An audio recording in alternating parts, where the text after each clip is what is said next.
One of the things that I'm seeing in my students at the moment is that people are struggling. It's not an easy time. People are finding a lot of the things that are happening in the world right now really difficult.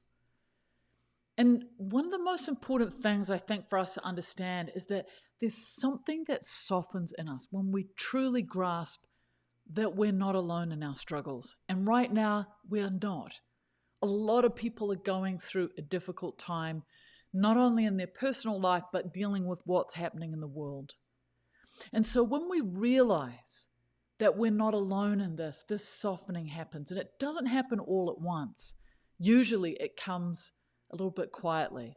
Maybe it's when you've had a hard day and someone in your life reaches out without being asked, or maybe you see someone in your life is struggling and you think to yourself, gosh, I feel like that. Or maybe you see the tiredness in a stranger's face and you realize it looks a lot like your own. Or maybe a friend finally admits to you that they're also feeling lost sometimes. And these very small recognitions have a beautiful way of cracking us open. Cracking us open not in a painful way, but in a way a little bit like you're sitting in a stuffy room and a window cracks open and it lets some air in. And it's easy for us to forget how much we all share. So we're living in a world right now that is, particularly in the West, deeply encouraging separation. That separation looks like this: be different, be better, be right. And we're consistently pushed towards individualism. We're consistently pushed towards competing and measuring ourselves against each other. But when we strip that away, when we strip away the roles and the competition and the performance, we're left with something much simpler. Just human beings doing their best, and often we don't even know what we're doing or how to do it. And from that place, the most logical, the most sensible thing we can do is care for each other.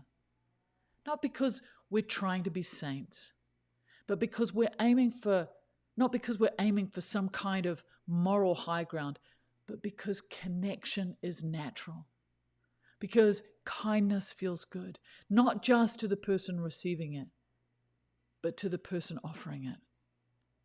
Because when you hold that door open, when you really listen, when you offer your presence instead of a solution, something shifts, not just in the other person, but in you.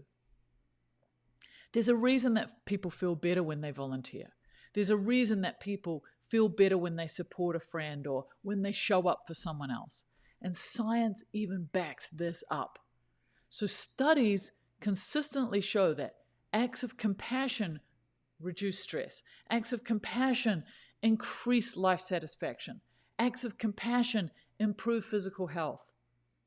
So helping others helps us remember what matters.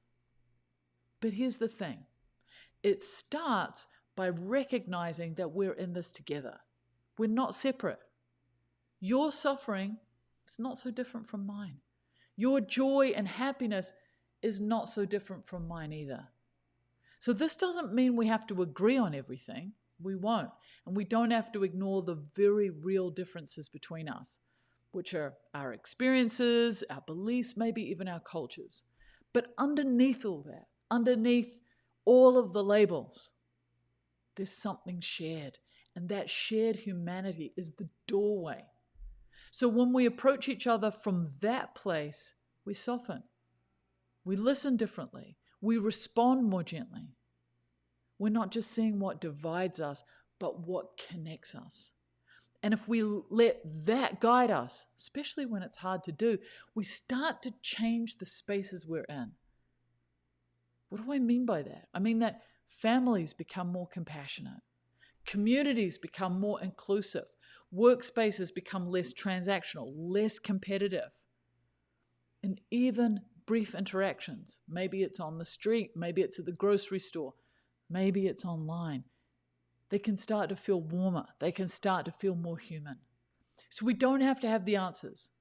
We don't need to fix everything. We just need to remember that every person we encounter is living a life as complex, as tender, and as real as our own. And from that place, caring, kindness, and love make perfect sense. I hope this has been helpful. Don't forget, subscribe so that you can hang out with me more often. As always, be kind, take care, go gently in the world.